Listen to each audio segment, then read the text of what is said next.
युगानुकूल मातृत्व इस विषय में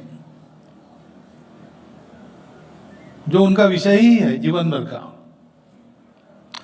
ऐसे मातृशक्ति के सामने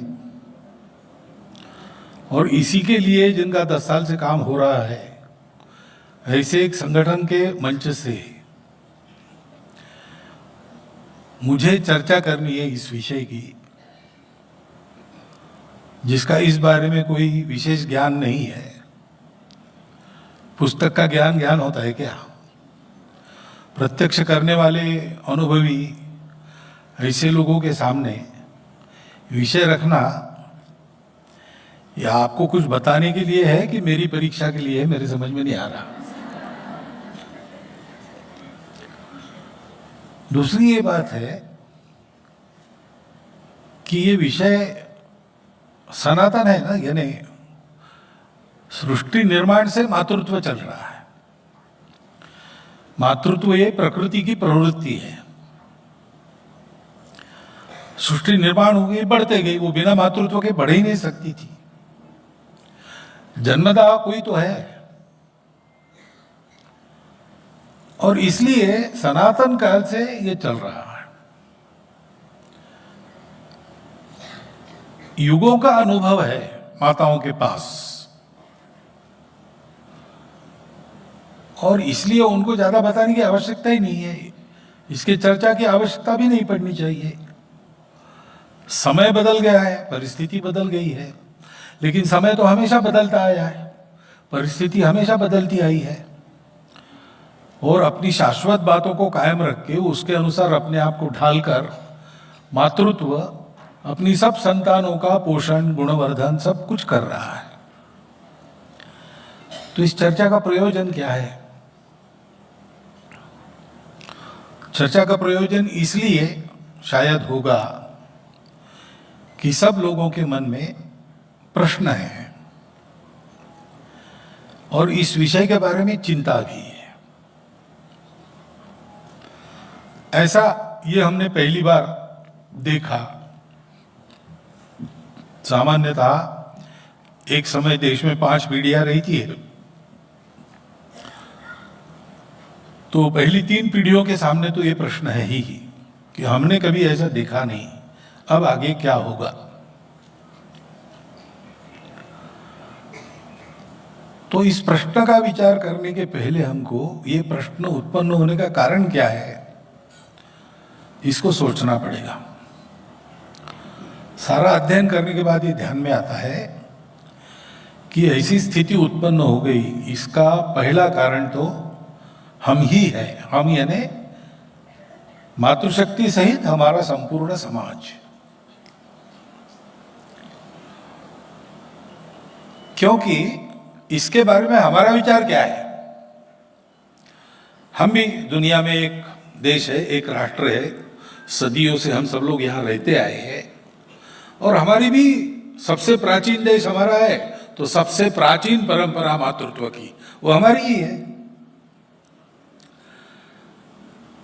लेकिन वो क्या है, इसको हम लगभग पूर्णतः भूल गए।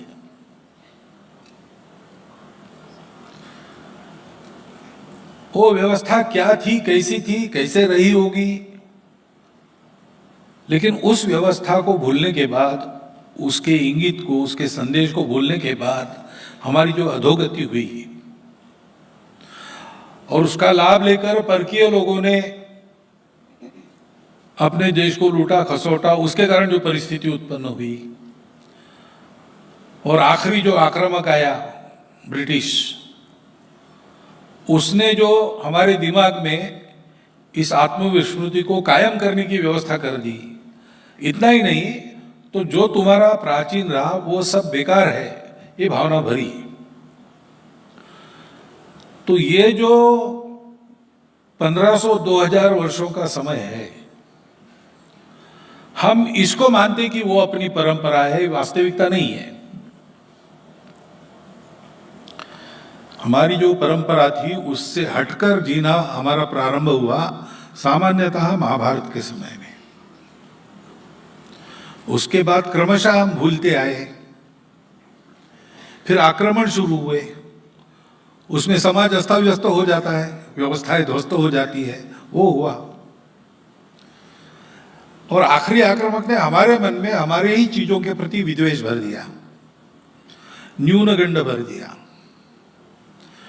उनका जो है वो सब सही है, हमारा सब गलत है। और जो हमारा जो था उसको हम गलत समझते हैं, जो सही था वो हमको पता ही नहीं है।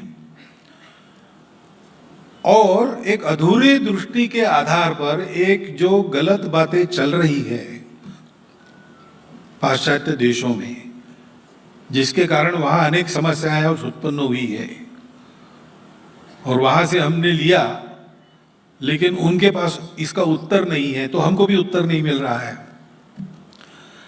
हम अभी भी उसी को प्रमाण मान के चलते हैं। वो जो विमर्श है, वो जो नैरेशन है, उसमें कई बातें गृहीत मानकर अपना नैरेशन उन्होंने दिया है। कई बातें ऐसी है कि हमारे यहाँ वो बात थी ही नहीं, जैसी स्थिति वो कल्पना करते हैं वैसा है ही नहीं। जैसे वहां चलता है कि कौन श्रेष्ठ है, पुरुष है कि महिला श्रेष्ठ है, तो स्वाभाविक जो पुरुष के पक्षधर है वो कहेंगे पुरुष श्रेष्ठ है, महिला के पक्षधर है वो कहते हैं महिला श्रेष्ठ है। अब ये एक बार है श्रेष्ठ कनिष्ठ का विवाद, ये मान लिया तो फिर सारे प्रश्न आते हैं कि अगर महिला श्रेष्ठ है तो परिवार में गुलाम बनकर क्यों रहे, गुलामी में फंसाने वाला विवाह बंधन क्यों स्वीकार करें। महिला तो सब कुछ कर सकती है। अभी महिला तो सब कुछ कर सकती है, ये भ्रम है, ऐसा नहीं है। पुरुष सब कुछ कर सकता है, ये भी भ्रम है। कहीं कुछ होना है तो महिला पुरुष का साथ रहना आवश्यक रहता है, ये वस्तुस्थिति है। लेकिन डिस्कोर्स ऐसा है, उसको हमने आंखों पर पट्टी बांधकर स्वीकार किया है। तो अधूरी दृष्टि लेकर विचार करेंगे, उसके आधार पर अधूरी व्यवस्थाओं को अपनाने का प्रयास करेंगे, तो जो प्रश्न उत्पन्न होंगे वो हो रहे हैं और उसको उत्तर नहीं है। इसलिए हमारे यहां ये प्रश्न उत्पन्न हुए, और उसके चलते जो ये बातें शुरू हो गई उसमें ये एक बात हो गई, अब ये स्वतंत्रता ऐसा कहते हैं, है ना, स्त्री मुक्ति, तो दास्य मुक्ति है, पुरुषों के दास्य से, समाज की व्यवस्थाओं के दास्य से मुक्ति करनी है। शब्द तो बहुत अच्छे हैं, अगर दास्य है तो मुक्ति होनी ही चाहिए। परंतु क्या कोई व्यक्ति, पुरुष हो या महिला, वो बंधन मुक्त है क्या वास्तव में? व्यवस्था की बात नहीं कर रहा हूं, वो उसको अभी इतना सामर्थ्य है, वो मनमानी कर सकता है, फिर भी वो मुक्त है क्या? हम तो बंधे हैं, उन बंधनों को हम तोड़ नहीं सकते। पहला बंधन हमारे दिमाग में प्रत्येक के एक सॉफ्टवेयर फिट है, उसका है, उसको हम लांघ नहीं सकते। चाहे आप ये हॉल देख रहे हो, सब देख रहे हैं, तो एक रंग बिरंगा दिखता है सब, तो हम कहते हैं कि यहां 7 रंग देखने को मिलते हैं। लेकिन कोई मुर्गी आएगी, वो कहेगी 7 रंग कहां होते, 3 ही होते रंग, क्योंकि उसका दिमाग उसको 3 ही रंग दिखाता है। तो उसका जो दुनिया के प्रति दर्शन है वो कहेगी 3 रंग की दुनिया। कुत्ता है तो कहेगा ब्लैक एंड व्हाइट 2 ही रंग है। अब कुत्ते को हम समझाएंगे 7 रंग है, वो कहेगा बेकार की बात है, मेरा अनुभव है 2 ही रंग है। हम कहेंगे तुम्हारा क्या अनुभव है, हमारा अनुभव है 7 रंग है, लेकिन हमारा अनुभव कहाँ है, हमको बांध दिया है अंदर। फिर हर मुक्ति एक नए बंधन का स्वीकार है।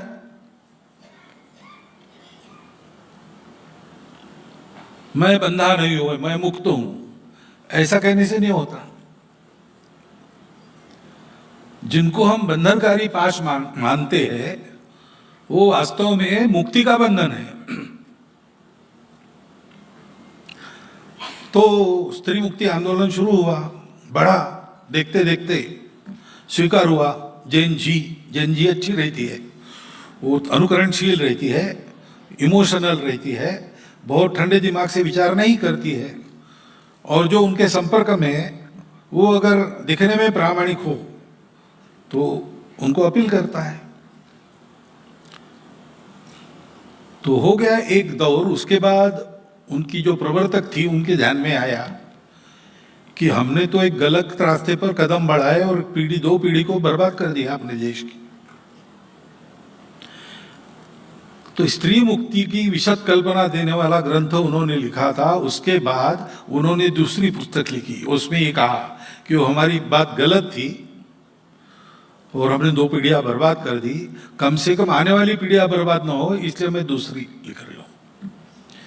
ऐसे 5 दौरों में फिर से वो वापस आ गई कि परिवार ये महिला की आवश्यकता है, मातृत्व ये महिला की आवश्यकता है। अब हम आंखों पर पट्टी बांधकर उनके पीछे घूमेंगे, वो जितनी ठोकरें खाएंगे इतनी हमारे पास है, ये सारी बातें हमारे पास पहले से है, युगों का अनुभव है, परंतु हमको पता नहीं। हम अपना होने के कारण उसको गया बीता मानते हैं, और वो बड़ा प्रोग्रेसिव वर्ल्ड है, वहां से ये अंधों के पीछे हम भी अंधे होकर चल रहे हैं। इसके कारण इसकी चर्चा करनी पड़ती है। लेकिन थोड़ा आप सब लोग थोड़ा अपने अंदर झांककर अपना विचार करेंगे तो मेरे बिना बताए भी आपको सत्य ध्यान में आ जाएगा, और अभी जो प्रश्न आपको लगते हैं उन सब के उत्तर आपको मिल जाएंगे, क्योंकि सारी परिस्थिति के पीछे दृष्टि का अधूरापन है और हमारे पास एक संपूर्ण समग्र दृष्टि है। क्योंकि सृष्टि का, जीवन का जो सत्य है वो परंपरा से हमारे पूर्वजों ने अपने पास लिया, दुनिया को दिया समय समय पर। वो विरासत हमारे पास आज भी है। वो विरासत कहती है कि सब कुछ एक ही है, महिला और पुरुष, प्राणी और मनुष्य, चेतन और जड़, ये सब भ्रम है, इसमें से जाना पड़ता है। ये माया है, लेकिन इससे छूट नहीं सकते। इसको अपनी तपस्या से इसकी कृपा प्राप्त करेंगे, वो प्रकृति वो अनुमति देगी, तभी सत्य तक पहुंचेंगे। लेकिन इसमें से जाते समय ये ध्यान में रखना चाहिए कि ये माया है। वास्तविकता क्या है? वास्तविकता है अस्तित्व की एकता। अब साइंस भी, विज्ञान भी इसके पास आया है। Everything has started with A pre existing universal consciousness. That consciousness is not local, it is universal, and so everything is one and everything is connected. ये विज्ञान कहता है, ये हमारी दृष्टि है। इसके आधार पर हम जब विचार करते हैं महिला पुरुषों का, तो हमारे ये ध्यान में आता है कि अल्टीमेट एब्सोल्यूट रियलिटी के स्तर पर ये फर्क ही नहीं है महिला पुरुष, सब आत्मा है या शून्य है। अलग अलग नाम है अलग अलग दर्शनों में, लेकिन सभी भारतीय दर्शन ये मानते हैं कि वहां भेद नहीं है। मन बुद्धि सबकी अलग अलग होती है, लेकिन पूर्ण अलग नहीं होती। भावना के रूप में, प्रवृत्तियों के रूप में, क्षमताओं के रूप में जो बातें हैं वो सब में है, वो पुरुषों में भी है, वो महिलाओं में भी है, उसमें कोई फर्क नहीं है। ऊपर से जो देह का आवरण मिलता है वो अलग है, प्रकृति ने उसको अलग रखा है। प्रोक्रिएशन का फंक्शन प्रकृति को करना है। प्रकृति की इच्छा मरने की नहीं होती, अमर होने की रहती है। अमर होने के 2 ही रास्ते हैं, या तो आप कुछ करके जिंदा रहो, नहीं तो अपना वंश उत्पन्न करो, उसमें आप जियोगे मरने के बाद भी। ये बायोलॉजी है, सब सब जीवों के लिए ही है। और इसलिए पुरुष और महिला इनके देह अलग रखे हैं। तो देह के स्तर पर आवश्यकताएं अलग अलग है, उपयोग अलग अलग है, ये सब है। लेकिन मन बुद्धि के स्तर पर तो सब एक ही है। इसलिए जो जो पुरुष कर सकते हैं वो सब महिलाएं कर सकती है। लेकिन महिलाओं को एक विशेष वरदान है जो पुरुषों को नहीं है। गीता में विभूति योग है। भगवान ने अपनी विभूतियों का वर्णन किया है। तो मैं मासों में मार्गशीर्ष मास हूं, मैं प्रकाश देने वाली वस्तुओं में सूर्य हूं, मैं शस्त्र धारण करने वालों में राम हूं, मैं वृष्टिवंशीय लोगों में कृष्ण हूं। तो जितनी पुरुषवाचक विभूतियां है ना, वो सब एक व्यक्ति में एक गुण का उत्कर्ष इस रूप में है। लेकिन महिलाओं में एक महिला को उल्लेख नहीं है, संपूर्ण नारी जाति का उल्लेख है। कीर्ति श्री वाक्च नारीणाम स्मृतिर मेधा धृति क्षमा। ये गुण जो है, कीर्ति श्री वाक स्मृति मेधा धृति क्षमा, ये इन गुणों का उत्कर्ष पूरी नारी जाति में पाया जाता है। इसलिए वो नारी जाति विभूति है, सभी नारियां। और इसलिए अपने यहां पर विशेषकर संत महात्मा जब आते हैं, छोटी बच्ची से भी बात करते हैं, तो जब तक नाम लेकर पुकारने का परिचय नहीं होता तब तक उसको मां कहते हैं, जगत जननी के अर्थ में। तो हमारे यहां महिला का सम्मान क्या है कि वो विभूति है, वो जगत जननी, वो देवी है, वो सब कर सकती है, स्वयं शक्ति स्वरूप है।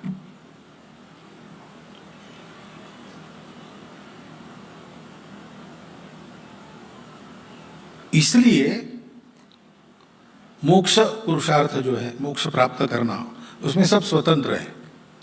प्रत्येक की आत्मा समान है, तो प्रत्येक को प्राप्त करना है, आत्मा से परमात्मा हो जाना है। और अर्थ काम के बारे में भी दोनों बराबरी के हैं। लेकिन ये अर्थ काम जो है, अपना उपभोग और उसके लिए साधन, ये हम जानते हैं कि हमने सोचा कि मैं सुखी हो जाऊं, तो संभव नहीं है।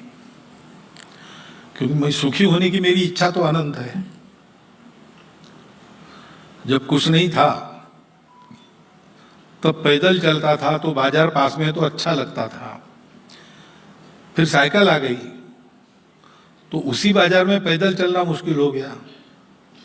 स्कूटर आ गई, कार आ गई, अब और अधिक अधिक अधिक चाहिए। जो नहीं है वो चाहिए, जो है उसका महत्व नहीं। ये मनुष्य का गुण है, यह दुर्गुण है, जो भी कहो आप। मनुष्य की इच्छाएं अनंत है, पृथ्वी के साधन, सृष्टि के साधन मर्यादित है। इसलिए महात्मा जी कहते थे,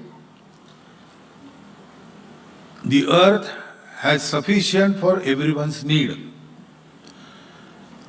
but earth cannot satisfy even a one man's greed.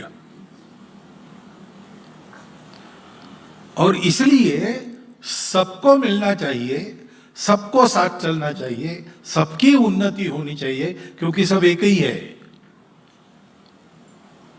सब एक ही, दिखते अलग अलग है, विश्वास अलग है, श्रद्धा अलग है, पूजा अलग है, भाषा अलग है, बुद्धि अलग अलग प्रकार की है, आर्थिक स्तर अलग है, सब अलग है, लेकिन सब एक है। और इसलिए सबको मिलना चाहिए, सर्वेपि सुखिनः सन्तु होना चाहिए। तो अर्थ काम का एक अनुशासन है जिसको कहते हैं धर्म। वो मुख्य पुरुषार्थ माना जाता है, विशेषकर गृहस्थों के लिए। वो धर्म अगर करना है तो एक नहीं चलता, केवल पुरुष पूजा नहीं कर सकता, उसके साथ उसकी गृहिणी होनी चाहिए। केवल महिला पूजा नहीं कर सकती, उसके साथ उसका पति होना चाहिए, क्योंकि ये धर्म है, ये धर्म अनुशासन है, जिससे अर्थ काम के लिए स्वाभाविक प्रयास करते ही है सब जीव। सबको जीना है, पेट भरना है, पेट भरने के साधन चाहिए, सिखाना नहीं पड़ता, वो सब करते हैं। तो उसमें एक अनुशासन रहे, संयम रहे, एक दूसरे के लिए त्याग रहे। बिना त्याग के धर्म नहीं होता है। शिवी राणा, हमको एक कथा थी शिवी राजा की, एक बाज पीछे लगा इसलिए कबूतर भाग के उसके दरबार में आकर उसने शरण मांगी, तो शिवी राजा ने उसको छिपा लिया, पीछे से बाज आया और उसने कहा कि वो कबूतर कहाँ है, मुझे खाना है उसको। तो शिवी राजा ने कहा कि खाने नहीं दूंगा, मेरी प्रजा है, मेरी शरण में आई है, रक्षण करना मेरा कर्तव्य है, तुमको भूखा वापस जाना पड़ेगा, मेरा धर्म मैं कर रहा हूं। तो बाज कहता है कि तुम मेरे को धर्म की बात बता रहे हो, लेकिन मुझे प्रकृति ने धर्म दिया है मांस खाने का, मैं तुम्हारे जैसा घास फूस खा के जिंदा नहीं रह सकता, वो मेरा भक्ष्य है, प्रकृति ने नियत किया है। तो मेरे धर्म की हानि करके तुम अपना धर्म कैसा बढ़ाओगे? धर्म तो सबके लिए एक होता है, समान होता है, और धर्म सबको आनंद देता है, धर्म में दुख कभी नहीं होता है। अब आज की अधूरी विचारधारा में ये प्रकरण अगर सुप्रीम कोर्ट में जाता किसी भी देश के, तो क्या हाल है? तीन ही रास्ते हैं, या तो कबूतर को मरने दो, या तो बाज को भूखा रखो, या राजा कहे कि हमारी जुरिस्डिक्शन की बात नहीं है, आप बाहर निपटाओ। लेकिन धर्म ऐसे नहीं करता।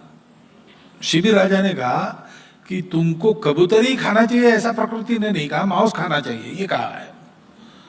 तो ठीक है, कबूतर बचना चाहिए, प्राण रक्षा उसका धर्म है, उसको बचाना मेरा धर्म है, उसको खाना तुम्हारा धर्म है। तो ऐसा करो, मैं अपने बाह से कबूतर के वजन का मांस काट के तुमको देता हूं, तुम उसको खा के जिंदा रहो, तुम्हारा भी धर्म रहा, मेरा भी रहा, इसका भी रहा।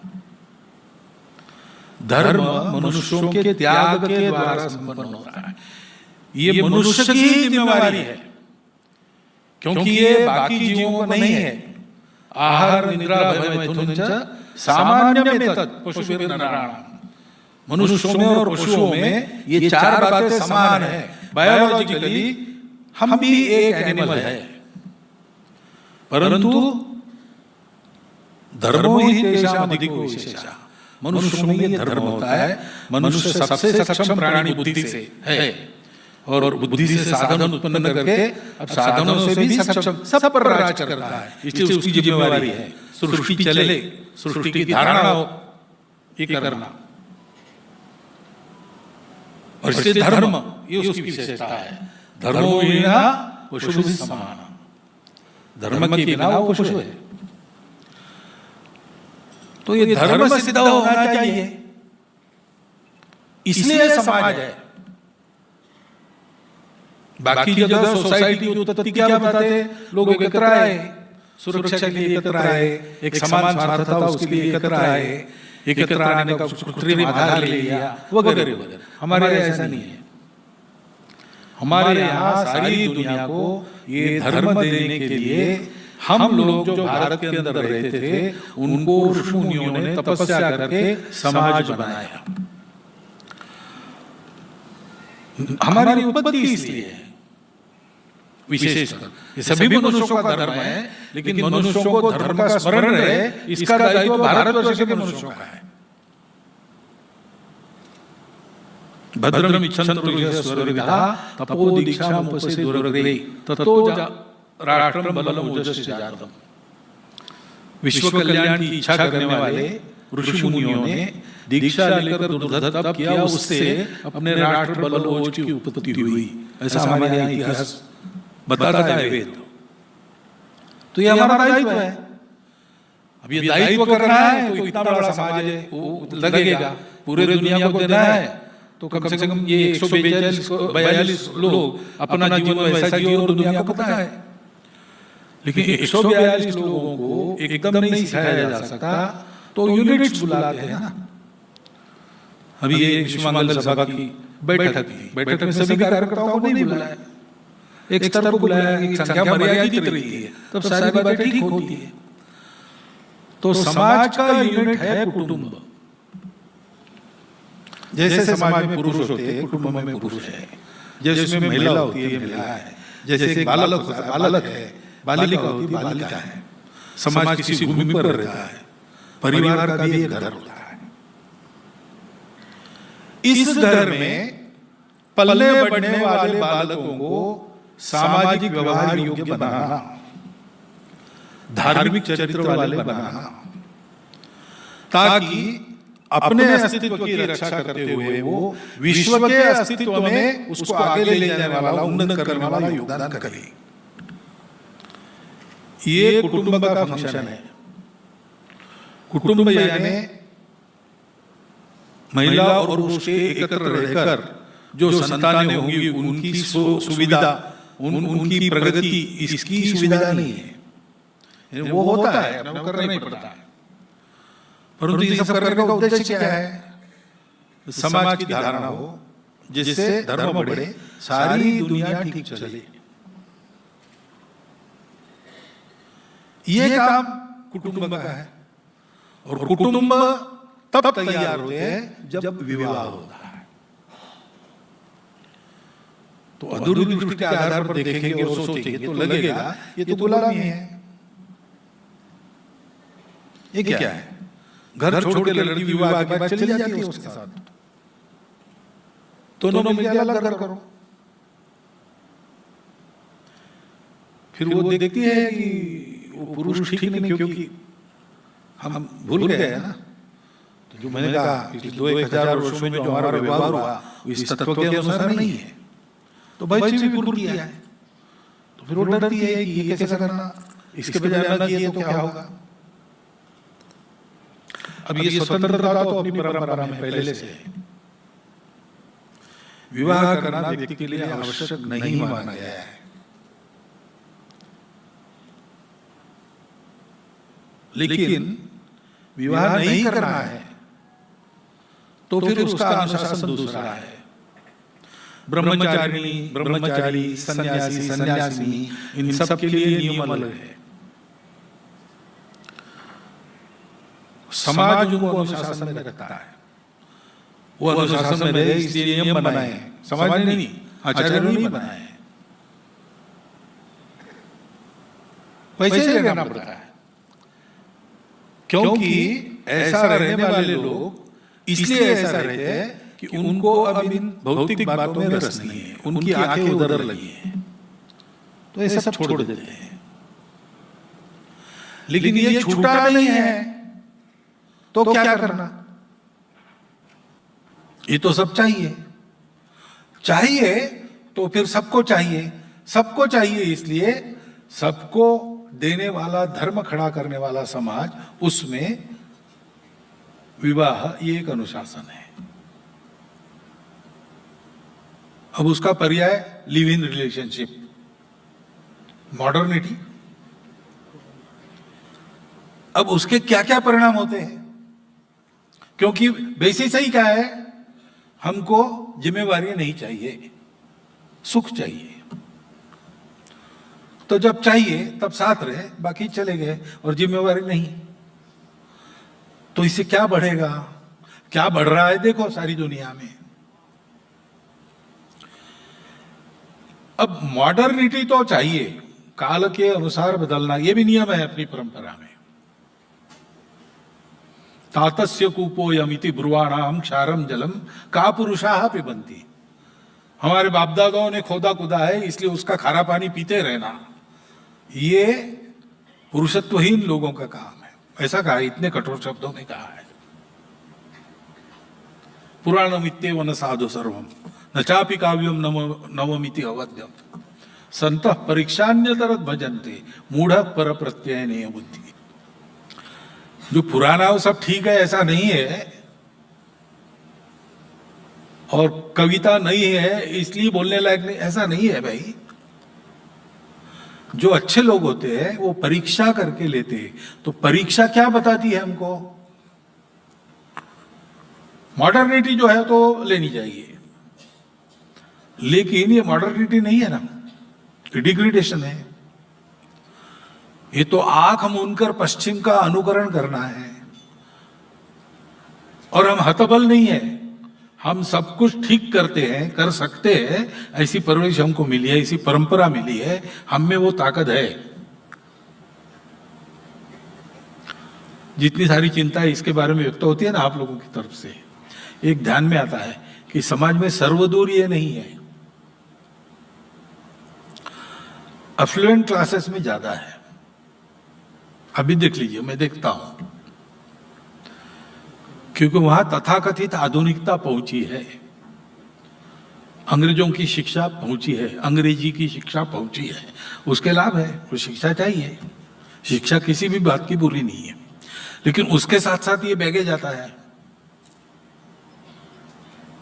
उस शिक्षा से वंचित लोग हैं, वो कष्ट में है शिक्षा के वंचित रहने का, उनको शिक्षा मिलनी चाहिए, लेकिन वहां ये बैगेज जा नहीं सकता, तो पुरानी अच्छी बातें उनके यहाँ कायम है अभी भी, वहां ये समस्याएं नहीं आती है।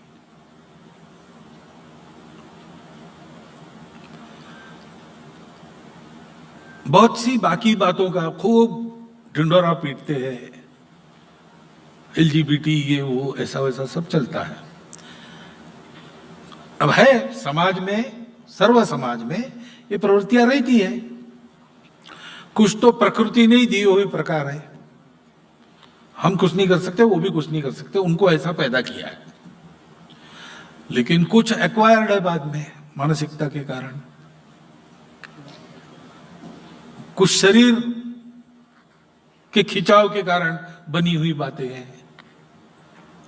है तो सारी दुनिया में, तो हमारे यहां नहीं थी ऐसा तो हम नहीं कह सकते, हमें मनुष्य हमारे यहां भी थी, लेकिन हमारे यहां उनकी चुपचाप व्यवस्था की गई। हमारे यहां कहा गया कि ये है और कुछ क्यूरेबल है, वो क्योर होगा, जो नहीं है वो भी मनुष्य है, उनको भी जीने का अधिकार है, उनको समाज से अलग थलग नहीं करते।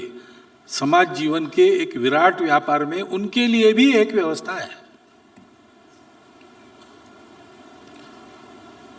उनको हीन भाव से मत देखो। तो शिखंडी एक राजा था और सब वीरों के बराबर लड़ने के लिए गया, तो हमारे यहां इसकी एक व्यवस्था थी। आज फिर से हम देखते हैं, उनके देवी देवता है, उनके देवस्थान है, उनके महामंडलेश्वर भी है, कुंभ में आते हैं। तो ऐसी बातों का फालतू ही गाजा वाजा न करते हुए, हो हल्ला न करते हुए, चुपचाप, क्योंकि समाज की दृष्टि उनके प्रति सहानुभूति की बनी रहे, अपने ही समाज के अंग है, ये बात बनी रहे, इसलिए चुपचाप उनकी एक ठीक प्रकार से व्यवस्था, ऐसा हमने किया है। लेकिन नए इसमें प्रश्न तो खड़े हो रहे, प्रश्न आएंगे ही, उत्तर नहीं है। इन सब बातों के उत्तर देने वाली हमारी समग्र एकात्म दृष्टि के आधार पर अगर हम विचार करते हैं तो सब ठीक रहता है, ठीक होता है। हमारे यहाँ जो मातृत्व की परंपरा है उसने अपने आप को समय समय पर युगानुकूल बना लिया है, उनकी एक क्षमता है। लेकिन जैसे एक काल में हमने कहा माता देवी है, जगत जननी है, शक्ति है, फिर वो ऐसी है इसलिए उसको देवघर से बाहर नहीं आने देना, पूजा घर से बाहर नहीं आने देना, और खाना तो रोज है इसलिए रसोई से बाहर नहीं आने देना। तो देवी बनाकर उसको पूजा घर में बंद करो, रसोई में बंद करो, ऐसा तो नहीं करना है। ये परिणाम आक्रमण का है। बीच के काल में जब समाज अस्थिर था तो आवश्यकता पड़ी तो विवाह समारंभ रात को करना, देर रात को करके सुबह होने के पहले बारात को निकल जाना, ये सारी जो बातें आई है आज, ये उस परंपरा की बातें हैं। लेकिन हम वो पुराना भूल गए, और फिर जब पूरा ही भूल गए तो जिसको हम देवी कहते थे उसको एकदम दासी बना के घर में ठूस दिया। अभी हम स्वतंत्र हुए, हमारा दिमाग भी अब थोड़ा थोड़ा स्वतंत्र होने लगा है, तो हमको ये विचार करना चाहिए कि महिला शक्ति स्वरूप है, जगत जननी का रूप हम मानते हैं, हमारी श्रद्धा है, बहुत अच्छी बात है, लेकिन देह से वो भी हमारी जैसी एक मनुष्य है, मन से भी मनुष्य है, बुद्धि से भी मनुष्य है, उसकी भी आवश्यकताएं अपेक्षाएं होती है। और परिवार चलाना, यद्यपि वो माता ही केंद्र बनती है, क्योंकि परिवार चलाने के लिए जो ममता चाहिए, वात्सल्य चाहिए, उसका भंडार तो महिलाओं के पास रहता है, पुरुषों के पास वैसा नहीं रहता। इसलिए स्वाभाविक रूप से केंद्र बनती है, पहला गुरु बनती है बच्चों का। लेकिन ये सब करने के बाद भी उसका अपना भी जीवन है, उसका अपना भी एक उत्कर्ष की आकांक्षा है। पुराने समय में ये आवश्यकता ही नहीं पड़ती थी कि महिलाएं काम करें, यानी दोनों काम करें। कई बातें ऐसी थी कि थोड़ी मेहनत करने से जो मिलता है चल जाता था। तब तो फिर महिलाओं के करने के काम निश्चित हो गए, पुरुषों के निश्चित हो गए, अलग अलग हो गए। लेकिन आज अब दोनों कमा रहे और दोनों को मिलके कुटुंब चलाना है, वो केवल महिला की जिम्मेवारी नहीं है, कुटुंब के प्रत्येक सदस्य की जिम्मेवारी है। और विशेषकर जो माता और पिता है, उनकी मुख्य, उनके नेतृत्व में बाकी लोग चलते हैं। तो फिर धर्म को मानते हैं तो धर्म को मध्यम मार्ग कहते हैं, बीच का रास्ता। समय बदल गया है, बहुत बदल गया है, नई नई आवश्यकताएं खड़ी हो गई है। तो जो पुराना था उस दृष्टि के शाश्वत मूल्यों को कायम रखकर उनको एक युगानुकूल रूप देना यह आवश्यक है। और ये कौन कर सकता है? तो ऐसे विषय पर मेरा भाषण रखने के बजाय ये आपका ही सामर्थ्य है, क्योंकि युगानुयुग यही आप करती आई है। अभी उस भूल भुलैया में फंसी है इसलिए आपको लगता है, लेकिन ये आपका ही काम है। यानी आप करो, हम कपड़े संभालते, ऐसा नहीं कह रहा हूं मैं, लेकिन आप सामने हो जाओ, आप कदम बढ़ाओ। स्वामी विवेकानंद को पूछा महिलाओं के बारे में, उनका इंटरव्यू है एक पूरा, इंडियन वुमेन, ऐसे एक छोटी सी किताब भी उसमें है वो। तो पत्रकार ने इंटरव्यू की आखिरी इसमें पूछा कि तो भारत की महिलाओं को आप क्या संदेश देंगे? तो उनका, भारत की महिलाओं को मेरा संदेश, इस झंझट में मैं नहीं पढ़ूंगा और तुम भी मत पढ़ो, ये उनका वाक्य है। उन्होंने कहा वो सब करना जानती है, वो सब कुछ कर सकती है, तुम्हारा मेरा काम यही है कि हम बीच में न जाए, उनको करने दे, हम उनको सशक्त बनाएं, इतने दिनों से विस्मृति हो गई, प्रबुद्ध करें, और जो वो करती है उसमें सहयोग करें।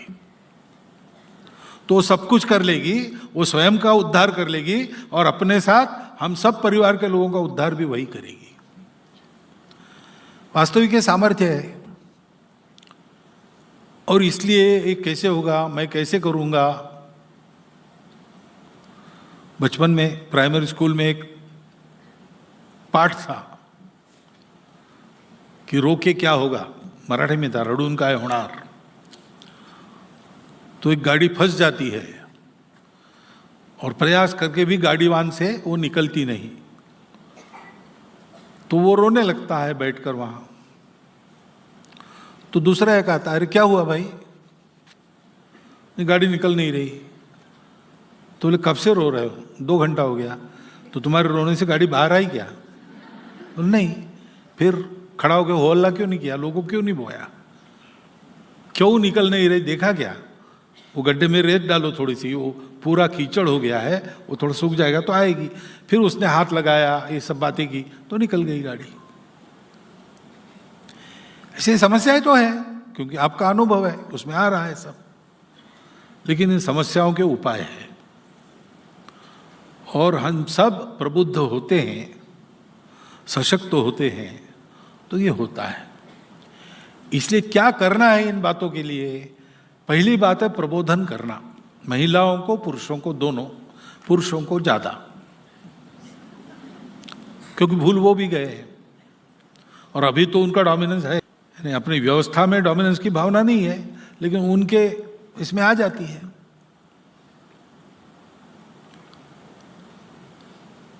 महिला बताया ना, थोड़ा सा अर्थ में गड़बड़ हो गई। मही यानी पृथ्वी, यह बात तो ठीक है। पृथ्वी का गुण क्या है? वो धारणा करती है, वो सहनशील है और वो सबको पोषण देती है।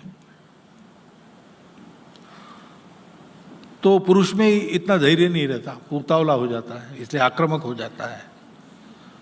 महिला ठंडे दिमाग से विचार करके कर सकती है। तो उसको प्रबोधन थोड़ा चाहिए, ये अपनी दृष्टि क्या है उसका प्रबोधन चाहिए। पुरुषों को वो भी चाहिए और उसके आधार पर अभी अपने घर में क्या करना, सोचने वाले सोचकर भी निकाल सकते हैं। एक शब्द में यह है कि अपनेपन से टीम वर्क करना। टीम में कोई बड़ा छोटा होता नहीं, टीम में मुझे मिले ऐसा नहीं रहता, हमको मिले ऐसा रहता है। टीम में एक दूसरे के प्रति विश्वास, आत्मीयता, ये सब रहता है। टीम में एक पारस्परिकता रहती है, सब एक के लिए और एक सब के लिए, ऐसा होता है। यह सिखाना पड़ेगा और इसकी आदत महिलाओं को तुरंत हो जाती है, क्योंकि एक स्वाभाविक वात्सल्य होने के कारण अपनापन वो जल्दी जानती है। पुरुष को जरा उसका अहंकार थोड़ा बड़ा होता है, इसलिए सिखाना पड़ता है, उसका प्रबोधन ज्यादा करना पड़ेगा। अब दूसरी बात है कि नई पीढ़ी का क्या होगा। तो मैं नई पीढ़ी के लिए पहला उपाय है, जो नई पीढ़ी में चाहिए वो हमको बनना पड़ेगा। Be the change you want to happen in this society. तो हम उनको कहते हैं कि वो ऐसे हो गए, वैसे गए, सोशल मीडिया पर कुछ भी देखते हैं। तो आप जरा सोशल मीडिया पर रहना कम करो, आप मोबाइल डिसिप्लिन का पालन करो, आप टीवी देखते समय क्या देखना क्या नहीं देखना इसका विवेक करो। हम सरकार की ओर देखते हैं, वास्तव में अपनी परंपरा में सरकार दूसरे नंबर पर है, समाज पहले नंबर पर है। लेकिन वही अधूरी दृष्टि के चक्कर में सरकार ये कानून बनाए, सरकार वो कानून, अपने बच्चों को सरकार को दे दो, फिर वो अपने बच्चे हैं ना, तो कोई करे ना करे हमको तो करना है, तो क्यों रखना सरकार के लिए? अपने घर में हम कर सकते हैं, उसमें आचरण का अपना उदाहरण रखना, ये पहली आवश्यक बात है। दूसरा, उनसे संवाद होना चाहिए, डांट डपट नहीं होनी चाहिए। संवाद कैसे करना आप जानती है, वो अपनेपन के चलते ही होता है, लेकिन समय निकालना चाहिए उसके लिए। तो दोनों कमाते हैं, क्या करना कैसे करना, देखो भाई प्रायोरिटी क्या है अपनी। कमाना है कि बच्चों को ठीक से संस्कार देना है, बच्चों को अच्छा मनुष्य बनाना है, ये आपको तय करना पड़ेगा।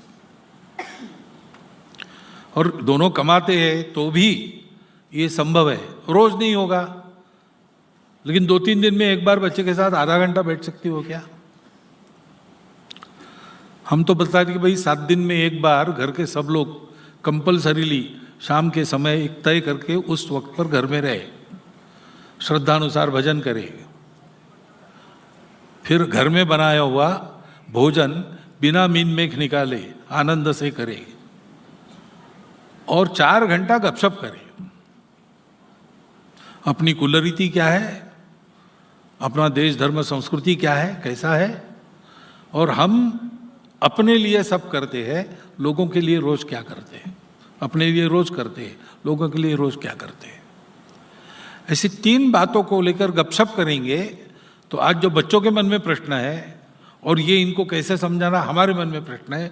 उन सब के उत्तर उस गपशप में से मिलेंगे, क्योंकि ज़माना बदल गया ना। हम जब छोटे थे तो माताजी हो या पिताजी हो, थोड़ी आंखें उन्होंने बड़ी कर दी कि हम एकदम डिसिप्लिन्ड हो जाते थे, और जो उन्होंने कहा है वो प्रमाण है, वो करना ही है। You are not to make reply, you are not to you are not to reason why, you are not to make reply, you are but to do and die. ऐसी डिसिप्लिन अपने आप ही तो परंपरा में आती। आज पीढ़ी ऐसी नहीं है ना। वो 10 प्रश्न पूछेगी, वो अभी पालकों को, अभिभावकों को बड़ा मानने से ज़्यादा बराबर का मानती है, मित्र मानती है। जैसे 5 साल तक बच्चा यही करता है, पुरानी पीढ़ी में भी यही होता था, लेकिन वो 5 साल का भाव आगे भी कंटिन्यूड रहता है। और उस समय भी टीनेज में आने के बाद जो कहेंगे बड़े लोग, उससे उल्टा करने की बगावती प्रवृत्ति सबकी रहती थी, आज भी है। ये सब ध्यान में रखकर अगर संवाद रहा तो समझा बुझा के बच्चों को ठीक वर्तन में रख सकते हैं। अभी वो कारण पूछते हैं, उनको लॉजिक चाहिए, और जो लॉजिक आप दे रहे हैं वैसा उदाहरण चाहिए। ये मैंने क्यों करना, ये हम करते नहीं, इसलिए बच्चे आपको उत्तर देते ना, it is not my problem, ऐसा वो कहते। लेकिन परिवार में कोई भी प्रॉब्लम है, वो it is never my problem और your problem, it is our problem. ये उसको समझदारी देनी पड़ती है, उसके लिए संवाद आवश्यक है। वो संवाद बंद हो गया है क्योंकि हम बच्चों को कहते हैं, लेकिन हम भी मोबाइल से ही जुड़ गए हैं बहुत ज़्यादा। यहाँ इतना कि दूध पीता बच्चा रोने लगता है तो उसको चुप करने के लिए माता उसको मोबाइल दे देती है हाथ में, बचपन से ही दीक्षा मिल जाती है उसको। अब ऐसी बातों का विचार करना पड़ेगा ना अपने को। अपने यहाँ पर अपनी परंपरा के संस्कार कैसे होंगे, भाई घर में पालन करो। यहाँ विश्व मांगल्य सभा में और 6 भकारों का उल्लेख होता है, भाषा, भूषा, भजन, भवन, भ्रमण, भोजन। हमारे कुटुंब प्रबोधन गतिविधि में भी आचरण के मुद्दे में ये 6 बातें आती हैं। अब अपने घर की चौखट के अंदर भाषा अपनी हो, भूषा अपनी हो, विशेषकर मंगल कार्यों में, पर्वों पर अपने वेश में रहना चाहिए, अपना वेश पहनना आना चाहिए, अपना भजन हो। नहीं तो कब जोर जबरदस्ती, लालच वगैरह दिखाकर बदलने वाले लोग अपने घर में घुस जाएंगे, पता नहीं। शेषाद्री जी घर में गए तो उन्होंने देखा कि छोटी बच्ची केजी में पढ़ने वाली ईसा मसीह का चित्र है। तो उन्होंने पूछा इनको ये कौन है, तो बोले Isa Masih, it is my God. अच्छा, तो दादी के कमरे कृष्ण का चित्र था, तो वो कौन है, it is my grandmother's God. तो दादी का भगवान अलग हो गया और बच्चों का भगवान अलग हो गया, कैसे चलेगा भाई। भाषा, भूषा, भजन, भवन, भ्रमण, भोजन अपने घर के चौखट के अंदर अपना चाहिए, क्योंकि ये जो अपनी खुदी है, अपनी आइडेंटिटी है, उसका दुनिया में महत्व है। वो जिसके पास है, छोटी हो या बड़ी हो, उसकी प्रतिष्ठा है। और जिसके पास अपनी आइडेंटिटी नहीं है, उसके पास कुछ नहीं। और ये आइडेंटिटी कभी इंडिविजुअल नहीं होती। मेरा कितना भी नाम हो गया तो भी यूके में जाऊंगा, यूएसए में जाऊंगा तो मिस्टर मोहन भागवत कोई नहीं जानेगा, एन इंडियन ऐसा सब लोग कहेंगे। वो मेरी आइडेंटिटी है वहाँ पे। आपका भी अपना अनुभव है ना। आप यहाँ तेलंगाना में है तो तेलुगु और नॉन तेलुगु ऐसा करेंगे। महाराष्ट्र में जाएंगे तो हैदराबाद के रहने वाले दोनों एक हो जाएंगे, और वहाँ महाराष्ट्र के रहने वालों से करनी है तो झगड़ा झंझट होगी। लेकिन जब विदेश में जाओगे तो हम सब भारत के लोग हो जाएंगे, क्योंकि वहाँ हमारी पूरी दुनिया में हमारी पहचान यही है। तो कौन सा भारतीयपन अपने में? इसका महत्व है। और बच्चे शायद आज घर में समझेंगे नहीं समझेंगे, जब विदेश में जाते तो उनके ध्यान में आता है और फिर वो पूछने लगते हैं। तो हमारे पास ज्ञान चाहिए उनके प्रश्नों का उत्तर देने का। इसलिए माता पिता की तैयारी इस दृष्टि से अच्छी हो। माता पिता ने बच्चों को डील करने की शैली आज की नई पीढ़ी को देखते हुए, आज के युग को देखते हुए एक हमारी ठीक हो, मंगल संवाद चले कुटुंब में और पुरुषों का प्रबोधन हो। ये समाज के स्तर पर होने से इन सारी समस्याओं का उत्तर मिलेगा। मातृत्व बदलता नहीं, मातृत्व शाश्वत है। मातृत्व का स्वरूप बदलता है। युगानुकूल मातृत्व यानी आज के युग के अनुसार एक काल सुसंगत रूप लेकर खड़ा हुआ, उन्हीं शाश्वत मूल्यों पर पक्का ऐसा मातृत्व, क्योंकि मूल्य मातृत्व के सारी दुनिया में समान ही है।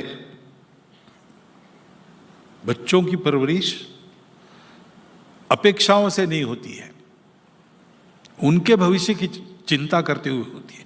उसके जो अपनापन चाहिए उस अपनापन के आधार पर होती है।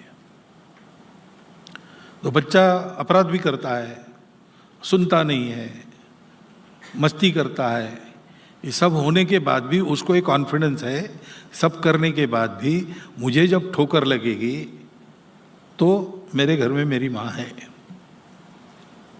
पिताजी शायद छड़ी मारेंगे, दो चार तमाचे लगा देंगे, डांट देंगे, लेकिन सब होने के बाद भी चुपचाप माँ के गोद में जाके बैठा तो वहां मुझे सांत्वना मिलेगी। फेल हो गया तो ठीक है, लेकिन सारांश में मुझे ये बताने वाली कि success is not final, success is not final, failure is not fatal, the courage to continue is all that matters. ये बताने वाली कौन है? ये माता है। ये सारी बातें आनी चाहिए, और ये आनी चाहिए तो लाएगा कौन? ये लाने के लिए परिवार की टीम को तैयार करेगा कौन? वो माता ही करेगी। एक क्षमता माता की ही है। इन उपायों का हल ढूंढने का कौशल माता के ही पास है। पुरुषों का काम है उसको इसके लिए प्रोत्साहित करना, प्रबुद्ध करना, सक्षम करना और अवसर देना। ये कल्पना मन से निकाल देना कि भाई बच्चों का संगोपन उनका काम है और उनका संरक्षण और कमाई ये हमारा काम है। ऐसा हार्ड एंड फास्ट डिवीजन आज नहीं है। और आज की पीढ़ी को तैयार करना है तो चारों ओर से फील्डिंग चाहिए, तो पिता को भी माता को भी उसमें हाथ बटाना पड़े। एक टीम वर्क के नाते अगर कुटुंब का काम चला तो ये संभव है। वो टीम वर्क का वातावरण भी निर्माण करना ये माताओं के बस की बात है। बस अब माता कहने की शर्म नहीं आनी चाहिए, इतना देखना। जब हम एड्रेस करते हैं कभी कभी भाषण में माता भगिनी, तो एक वर्ग ऐसा रहता है जो गुस्सा हो जाता है, हमको माता क्यों कहा, हमको भगिनी क्यों कहा।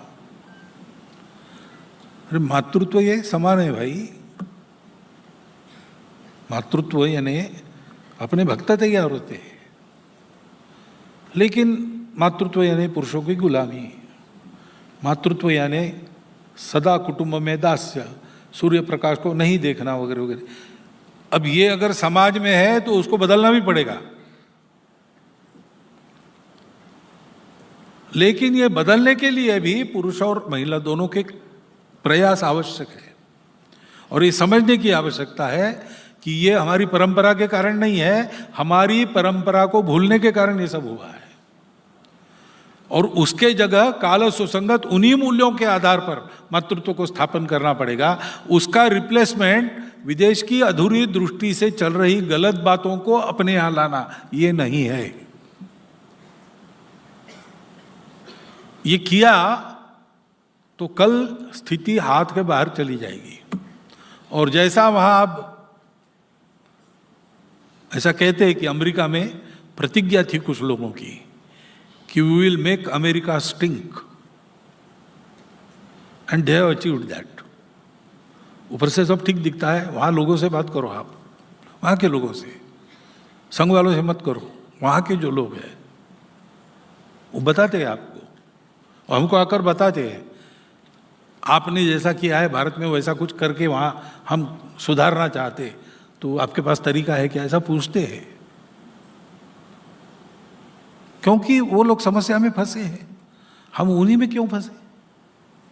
हम अपना रास्ता ढूंढे अपने प्रकृति के अनुसार, हमारे शाश्वत मूल्यों के आधार पर हम अपने प्रयास करके और ये सारी बातें करें। और इसलिए इस परिस्थिति की ये चर्चा करनी पड़ी। वास्तव में इस चर्चा का अधिकारी मैं अपने आप को नहीं मानता, लेकिन आप इसकी चर्चा करें, उसमें सहमति बना के एक उपाय खोजें और उपाय लागू करें, उसका यशस्वी प्रयोग सारी दुनिया को दिखाएं। इसलिए हमारे माता बहनों की इच्छा हुई, उसके चलते, और आचार्य यहाँ बैठे हैं, वो सब चूक भूल संभाल लेंगे, इस विश्वास से मैंने ये विषय आपके सामने आज रखा है, उसका विचार कीजिए। इतनी एक विनंती मैं करता हूँ, करके केवल विचार मत कीजिए, कृति से प्रयोग करके निष्कर्ष निकालिए और सबको अवगत कराइए। ये एक विनंती आपके सामने रखता हूँ और मेरे शब्दों को विराम देता हूँ।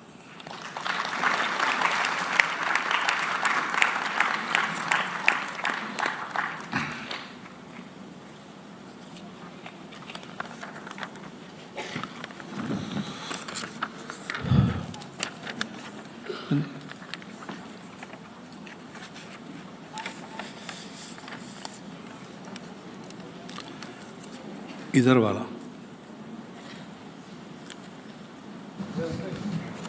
हेलो, धन्यवाद। विश्वमांगल्य सभा द्वारा युगानुकूल मातृत्व इस विषय पर चर्चा हुई थी, तो कुछ मातृशक्ति ने हमारे समक्ष कुछ प्रश्न उपस्थित किए थे। तो मैं परम पूजनीय सरसंघचालक इनसे प्रार्थना करती हूँ कि इन प्रश्नों का समाधान आप हमें दें।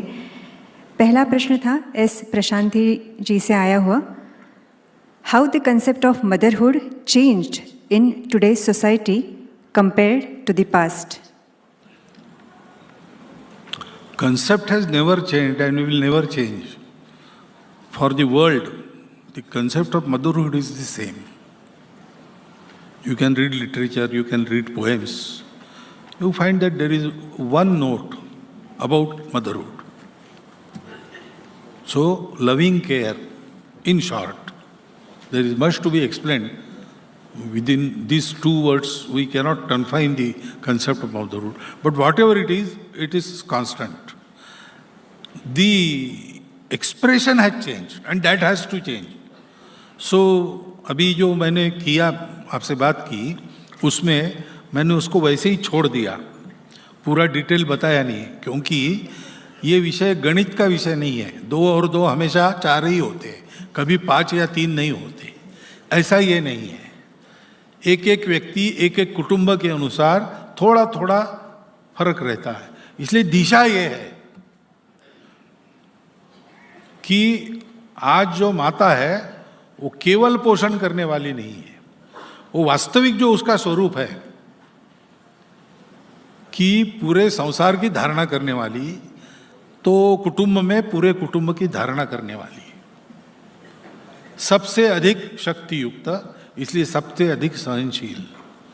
परंतु परिस्थिति के कारण या गलतफहमी के कारण जो घुटन थी, वो घुटन को समाप्त कर अपने पूर्ण कर्तृत्व से खुद की, कुटुंब की और राष्ट्र की उन्नति करने वाली, ये स्वरूप उसका प्रकट होने की दिशा में, और वो एक्सप्रेशन चेंज होना चाहिए।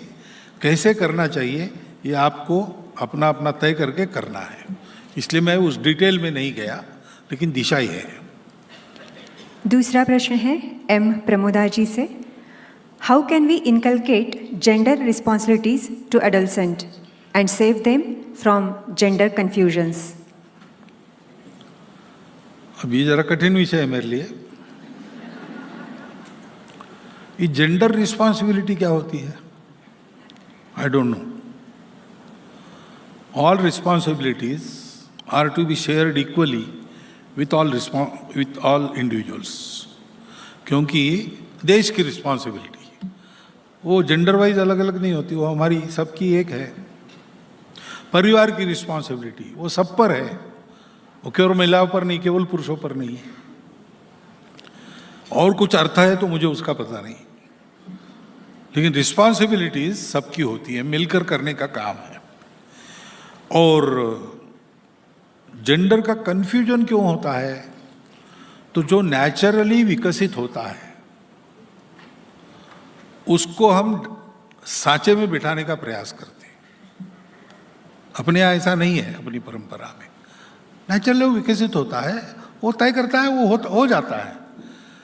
हम अगर उसको बिठा के कहें कि देखो भाई तुम्हारा जेंडर क्या है, तुम विचार करो, वो आयु है क्या उसकी विचार करने की? फिर हम कहेंगे 72 जेंडर है, उसमें से तुम्हारा कौन सा है खोजो, और कंफ्यूज हो जाता है. तो उसको डेवलप होने दो, वो अपने आप उसको ध्यान में आएगा, वो एक्सप्रेस भी करेगा, सामान्य प्रवाह में मिल जाता है. अथवा कुछ विशेषता ऐसी है तो उसको कैसे अकोमोडेट करना, उसकी मेथोडोलॉजी भी है, उसका उपयोग करना. कंफ्यूजन नहीं रहने देना. उस कंफ्यूजन के पीछे एक ये भी बात है कि बस इसी प्रकार से होना चाहिए, दूसरा कुछ हुआ तो तुरंत वो कुछ तो भी बीमारी है, ऐसा नहीं है. तो सभी मानव है, सभी जीव है, सभी को जीना है, सभी अपने हैं.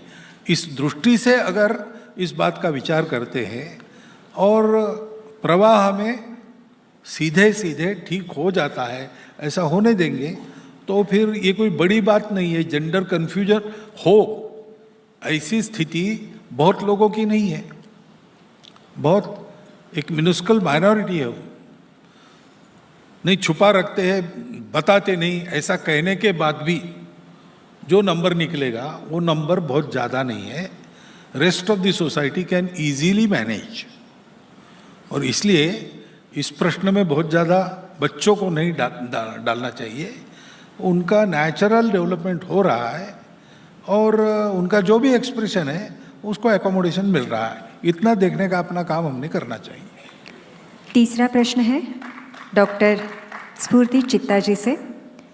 We rightly focus on empowering our girls, but how should mothers raise young boys today so that they become emotionally secure, compassionate, respectful men who could follow the beautiful and rich Indian family values and encourage the woman in his life to love forward in this era along with him.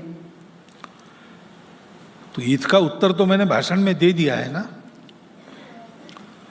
तो whatever you want your childs to be, you have to set your own example. उसका अनुकरण वो करेगा. दूसरा है, उसको आकार देते समय, शेप अप करते समय आप कुछ रिस्ट्रिक्शंस लागू करना चाहिए. बच्चों का पैम्परिंग नहीं करना चाहिए, आजकल वो हो रहा है. वो बाहर खेलना नहीं, क्योंकि धूल अंदर जाती है, इन्फेक्शन होता है. विदेश के कुछ लड़के आए यहाँ पर, बच्चे, एक रात रहे तो मच्छरों ने काटा. उनके समवयस्क अपने बच्चे भी, यानी भारत में जो पले बड़े ऐसे बच्चे भी थे, उनको भी मच्छरों ने काटा. इनको तो नींद में पता ही नहीं चला, किसी ने काटा, नींद में हाथ चला दिया तो एक आधा मरा हुआ मच्छर गाल पर चिपका हुआ ऐसे मिला. उन बच्चों को जितने मच्छरों ने जहाँ जहाँ काटा था वहाँ वहाँ लाल दाग गिन सकते थे आप, कहाँ कहाँ काटा है. अभी क्या है, आदत की बात है. दोनों को मलेरिया नहीं हुआ, लेकिन ये ओवर पैम्परिंग का ज़माना है. तो आप अपने बच्चों को वीक मत बनाओ, थोड़ा उसको घुलने मिलने दो. जरा ठेला ठेली करेगा, 4 मारेगा 4 खाएगा तो वो पक्का बनेगा. थोड़ा प्रकृति के सानिध्य में रहने की आदत लगाओ उसको. इसके जितना अवसर आज उपलब्ध है उतने पहले नहीं थे, फिर भी हम लोग ये कर लेते थे. आज उपलब्ध है, वो जाना भी चाहेंगे, हम लोग उनको रोकेंगे। ये नहीं करना। दूसरा, इमोशनल सिक्योरिटी का प्रश्न क्यों आता है, तो हम उसको इनसिक्योर कर देते हैं। 10वीं है, इतना परसेंट, देखो 92% के नीचे नहीं चाहिए। अरे भाई, हर बच्चा डॉक्टर, आर्किटेक्ट, इंजीनियर बनेगा क्या? और सब ऐसे बन जाएंगे तो फिर बाकी काम कौन करेगा? और हर बच्चा नौकरी खोजने जाएगा तो रोजगार किसको मिलेगा? लेकिन हम उनको जबरदस्ती ड्राइव करते, उसकी एक्यूमेन बिना देखे, उसकी एप्टीट्यूड क्या है उसका पता लगाओ। हाँ, जो इस एप्टीट्यूड का है कि तुमको इच्छा है जूता सिलाने की, जूता सिलाना सीखो, मेरी कोई उसमें बाधा नहीं है, तुम जो चाहो वो करो। लेकिन मेरा इतना ही कहना है कि जूता सिलाना सीखोगे तो ऐसा सीखो कि लोग कहेंगे पूना शहर में जूता खरीदना है तो तिलक जी के लड़के से खरीदना। आप उसको क्या करना है वो मत बताओ, जो करेगा एक्सलेंट करो भाई। और नहीं कर सके तो कोई बात नहीं, excellence is an achievement by steps. All of a sudden चले गए ऊपर, ऐसे बहुत कम लोग होते हैं। अधिकांश उसमें वो गर्मी के दिनों में गोल घूमता है ना चक्कर, तो एक ऐसा सूखा पत्ता भी उसमें मिल गया तो आकाश तक उठ जाता है। अधिकतम ऐसे होते हैं। कुछ की होती है प्रतिभा, वो जाते हैं टिकते भी है, लेकिन अधिकतम गिर जाते हैं आंधी के साथ। तो उसको कोई बात नहीं, not failure but low aim is crime. करने दो उसको जो करना है, उसको मदद करो अच्छा होने में। एक घर में गया तो बच्चे थे, 10वीं की 8वीं की आयु, 2 बच्चे थे। किस स्कूल में जाते हो? तो उनका स्कूल में नहीं जाते, हम घर में सीखते हैं। तो मैंने पूछा, उन्होंने कहा हाँ, हम इनकी इच्छा के अनुसार इनको सिखा रहे हैं। तो बड़ा बेटा है, वो पहले उसने फिजिक्स की पुस्तकें लाई, फिर 15 दिन के बाद उसको लगा ये अपने बस की बात नहीं, तो उसने कहा मैं म्यूजिक सीखता हूँ। ऐसे कहते कहते अब स्पोर्ट्स का अभ्यास कर रहा है, वो हम उसको करने देंगे। जो उसको करना है उसमें एक्सलेंट बनो, उसमें तुम्हारा जो कुछ बनाना है करियर वगैरह बनाओ, हम तुम्हारे साथ हैं। ये भी एक शिक्षा का प्रकार है और मुझे लगता है कि ज़्यादा इफेक्टिव है। तो थोड़ा उनको स्कोप दो, उनको मदद करो, उनको अनुभव लेने दो। और ठोकर लगी तो रोने के लिए आपके पास आएंगे, अवेलेबल रहो। ये सब करते हैं तो इमोशनल सिक्योरिटी आती है। ये सब अपने हाथ में है। इसके अभाव जो उत्पन्न हुए वो हमारी नीति के कारण ही उत्पन्न हुए, और इसलिए इस प्रकार से उनको सिखाना चाहिए। और क्या है?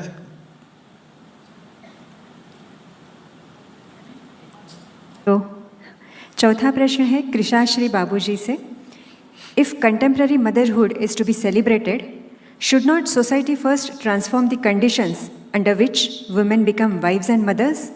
Many young women hesitate to marry or have children. Cultural changes are not necessary. By culture, you don't mean the outward expression. नाच, गाना, कविता, साहित्य, ये एक्सप्रेशन है। वो समय के अनुसार बदलता है, बदलना चाहिए। परंतु इसके पीछे जो वैल्यू है, दैट इज रियल संस्कृति। ये culture is a mistranslation, nation is mistranslation of rashtra, culture is mistranslation of sanskriti, religion is mistranslation of dharma. संस्कृति शाश्वत है, वो नहीं बदलेगी। वो मनुष्य संस्कृति है, जिसको हम भारतीय संस्कृति कहते हैं, हिंदू संस्कृति है। उसको वेदों में कहा है सा प्रथमा संस्कृति विश्ववारा, वो वैश्विक संस्कृति है, क्योंकि उसके सारे फंडामेंटल्स ये इटरनल है, इसलिए उनको नहीं बदलते, लेकिन उसका एक्सप्रेशन जरूर बदलना चाहिए। तो महिलाओं के सम्मान का, उनके आदर का एक प्रतिमान है श्री राम, एक पत्नी व्रती। दूसरा प्रतिमा है श्री कृष्ण, 16,108 नारियों का प्रति। तो एक्सप्रेशन बदला है, लेकिन उद्देश्य वही है। एक पत्नी के प्रति प्रामाणिक रहो। क्यों? क्योंकि आप उसको भी आग्रह करते हो पति के प्रति प्रामाणिक रहो। दोनों का होना चाहिए। मनुष्य समान है, स्त्री पुरुष भेद नहीं है। और कृष्ण ने 16,108 विवाह क्यों की? इसी के लिए किए कि उनके भविष्य पर प्रश्न चिन्ह लगा था नरकासुर के जेल में रहने के कारण। अभी समाज में इनको स्थापित करना है तो कौन करेगा? तो ये सब मेरी पत्नियां हैं, विवाह कर दिया तो उनको एक स्टेटस प्राप्त हुआ। तो महिलाओं की सुरक्षा, महिलाओं का पोषण, महिलाओं का सम्मान, यही मूल्य है। एक्सप्रेशन समय के अनुसार बदले। ऐसा होना चाहिए, ऐसा होना ही चाहिए। और ये मैंने भाषण में कहा है, इसलिए प्रश्न पहले ही खारिज हो गया था। अगला प्रश्न है, क्या महिला को अपनी प्रतिष्ठा और सुरक्षा के लिए फाइनेंशियल इंडिपेंडेंस जरूरी है? इंडिपेंडेंस नहीं, फाइनेंशियल प्रोविजन जरूरी है। और अगर महिला का कोई साथी नहीं है, किसी कारण बिछुड़ गया, तो फिर इंडिपेंडेंस भी जरूरी हो जाता है। अपने यहाँ पर महिलाओं को विवाह के समय स्त्री धन देते थे, दोनों तरफ से मिलता था, और उस पर केवल और केवल उसका ही अधिकार होता था। वो उसी के लिए वो प्रोविजन है। In case some calamity happens, she should not be stranded in the stream of life. She should be protected. She should be able to do something. ये उद्देश्य था। तो ये प्रोविजन तो होनी ही चाहिए। उसका उपयोग करने की बारी किसी पर न आए, ऐसी सदिच्छा के साथ भी ये कहना पड़ता है कि आ ही गई तो इंडिपेंडेंस भी आवश्यक है। और उस प्रोविजन का क्या करना, ये उसी का अधिकार है, उसी को उसका इंडिपेंडेंस है। उसका अकाउंट दूसरा कोई चलाए, ये ठीक नहीं। अगला प्रश्न है सी सरिता जी से, how can a mother evolve in her life in this current century on the basis of dharma, moral values and traditions? Without dharma and moral values there is no evolution of man और वुमन। तो भाई evolution यानी क्या है? अच्छा होना ना। पैसा ज्यादा मिलना ये अलग बात है। पैसा ज्यादा मिलने से आदमी अच्छा नहीं होता, आदमी को साधन प्राप्त होते हैं। वो नहीं चाहिए ऐसा नहीं, वो भी चाहिए, लेकिन इवोल्यूशन मनुष्य को मनुष्य बनना चाहिए, इसमें है। नहीं तो बायोलॉजिकली मनुष्य पशु है। पशु बदल नहीं सकता अपने आप को, वो मनुष्य नहीं हो सकता, देव भगवान नहीं हो सकता। वो जितना पशु है उतना ही रहता है, उससे ज्यादा नहीं रहता है। लेकिन मनुष्य विचारवान होने के कारण नर करनी करे तो नर का नारायण बन जाए, ऐसे भी हो सकता है। और नर करनी करे उल्टी तो नर पशु बन जाए, ये भी हो सकता है। इसलिए इवोल्यूशन उसको मानते हैं जिससे नर नारायण होता है। तो ये तो